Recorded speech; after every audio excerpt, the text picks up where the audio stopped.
እርስዎ የትኛው አይነት ማይንድ ሴት ነው ያሉት? በዋናነት ማይንድ ሴት በሁለት ይከፈላል። ፊክስድ ማይንድ ሴት የምንለውና ግሮዝ ማይንድ ሴት የምንለው ነው። ፊክስድ ማይንድ ሴት ማለት ውስን የሆነ አስተሳሰብ ሲሆን፣ ግሮዝ ማይንድ ሴት ደግሞ ለለውጥ ክፍት የሆነ አስተሳሰብ ያለው ማለት ነው። ዝግ ፊክስድ የሚለውን ማይንድ ሴት በተሻለ መንገድ የሚገልጽልን ዝግ ማይንድ ሴት ወይም ዝግ የሆነ አስተሳሰብ ማለት ነው። ይህ ግን ግሮዝ ማይንድ ሴት ግን ለለውጥ ለአዲስ ነገር ክፍት የሆነ ማይንድ ሴት ወይም አስተሳሰብ ያላቸው ሰዎች ማለት ነው። ኦኬ፣ በሁለቱ ያለው ዋነኛ ልዩነት ምንድን ነው? ፊክስድ ማይንድ ሴት ወይም ደግሞ ዝግ የሆነ አስተሳሰብ ያላቸው ሰዎች ለውጥን ይፈራሉ፣ ለውጥን አይቀበሉም፣ ወይም ለለውጥ ተነሳሽነት የላቸውም። ምክንያቱም ወርልድ ቪዋቸው፣ ቤሊፋቸው፣ እምነታቸው ህይወት ለአንዴና ለመጨረሻ ጊዜ ተሰርቷል ብለው ያምናሉ። ስለዚህ እኔ እንደዚህ ነኝ፣ እኔ አይሆንልኝም፣ እኔ አልችልም የሚሉ ዝግ የሆኑ ቃላቶችን ደጋግመው ያንጸባርቃል። ስለዚህ ህይወት በስራ በኤፈርት በትኩረት በልምምድ የሚቀየር የሚያድግ ሳይሆን ህይወት ማለት ለአንዴና ለመጨረሻ ጊዜ የተሰራ ነው ብለው ያምናሉ። ለውጥ የሚባለው ነገር እነሱ የሚቀይሩት እነሱ የሚያመጡት አዲስ ነገር ሳይሆን በራሱ ጊዜ በአጋጣሚ የሚመጣ ነው ብለው ያምናሉ። ስለዚህ ፊክስድ ማይንድ ሴት ያላቸው ሰዎች ራሳቸውን ለለውጥ ማላመድ፣ አዲስ ነገር መሞከር፣ አዲስ ነገር መጣር ብዙ ጊዜ አይታይባቸው። ኢቭን በህይወታቸው ለውጥ ማየት የሚችሉት በአጋጣሚ ከመጣ እንደ ድል ከመጣ እንቀየራለን ብለው ያምናሉ እንጂ ሂውማን ኤጀንሲ ወይም በራሳቸው ጥረት፣ በራሳቸው ፍላጎት፣ በራሳቸው ልምምድ ህይወትን እንቀይራለን ብለው አያምኑ። ስለዚህ ለብዙ ነገሮች ምንድናቸው? ዝግ ናቸው። ለለውጥ ዝግ ናቸው። ውስጣዊ አቅማቸውን አይረዱትም። በተቃራኒው ግሮዝ ማይንድ ሴት ያላቸው ሰዎች ህይወት ልምምድ ነው ብለው ያምናሉ። ሁልጊዜም በለውጥ ያምናሉ። ሁልጊዜም በጥረት ያምናሉ። ሁልጊዜም እችላለሁ፣ እሞክረዋለሁ፣ አደርገዋለሁ፣ እስቲ ልየው፣ ልሞክረው የሚሉ አስተሳሰቦች አላቸው። ስለዚህ አንድ ችግር ሲገጥማቸው ፊክስድ ማይንድ ሴት ያላቸው ሰዎች አንድ ችግር ሲገጥማቸው ሁልጊዜም ፌለሪቲ ወይም ዲፊት ወይም መሸነፍ ነው የሚታያቸው።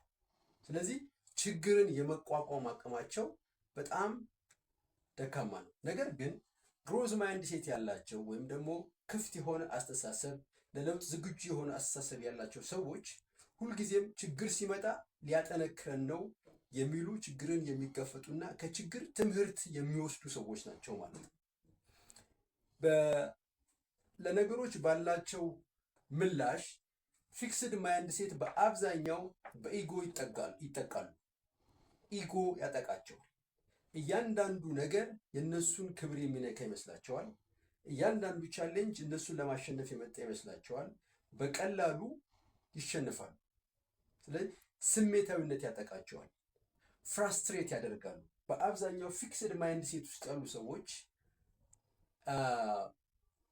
ዲፕሬሽን ያጠቃቸዋል። ምክንያቱም በውስጣቸው ያለ ለለውጥ የሚጣራ የተደበቀ ድምፅ አለ።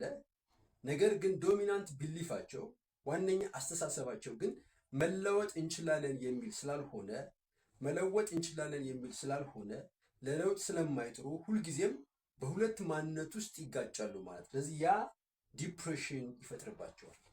ግሮዝ ማይንድ ሴት ውስጥ ያሉ ሰዎች ግን ሁልጊዜም ለውጥን ይፈልጋሉ፣ ለለውጥ ይተጋሉ።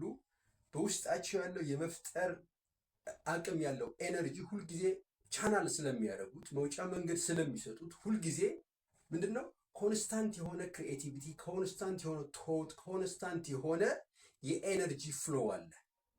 ለእያንዳንዱ ጥያቄ፣ ለእያንዳንዱ ችግር ምላሽ ለመስጠት፣ አዳዲስ ነገር ለመፍጠር፣ ቻሌንጅ ለማሸነፍ በሚጥሩበት ጊዜ በውስጣቸው ያለው ይህ ክሪኤቲቭ የሆነው ተፈጥሯዊ ኤነርጂያቸው ፍሎ ያደርጋል፣ ይወጣል።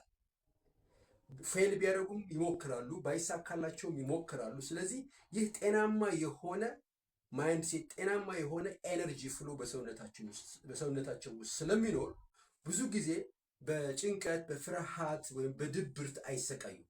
ነገር ግን ፊክስድ ማይንድ ሴት ያላቸው ሰዎች ውስጣቸው ያለው ተፈጥሯዊ የሆነው ኤነርጂ ፍሎ ስለማይወጣ በፍርሃት በጭንቀትና በኢጎ ተደብቆ ስለሚቆይ ሁልጊዜም በድብርትና በጭንቀት ውስጥ ይሰቃያሉ ማለት ነው። ስለዚህ ፊክስድ ማይንድ ሴትን ወደ ግሮዝ ማይንድ ሴት መቀየር እንችላለን።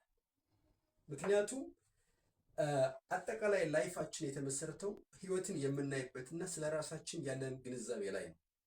ማይንድ ሴት ማለት ስለ ራሳችንና ስለ ህይወት ያለን ግንዛቤ ነው። ስለዚህ ሁልጊዜም ላይፍ ማለት ልምምድ ነው።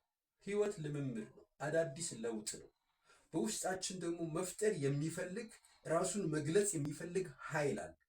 ያንን ኃይል በፍርሃት ትችትን በመፍራት አይሳካልኝም በማለት ወይም ደግሞ እኔ ተፈጥሮዬ እንደዚህ ነው አልቀየርም በማለት ያንን ኃይል አምቀን በያዝነው ቁጥር ራሳችን ላይ እንደመተኮስ ነው። ያስጨንቀናል፣ ዲፕሬስ ያደርገናል፣ ራሳችን ያለን ግምት እየወረደ ይሄዳል።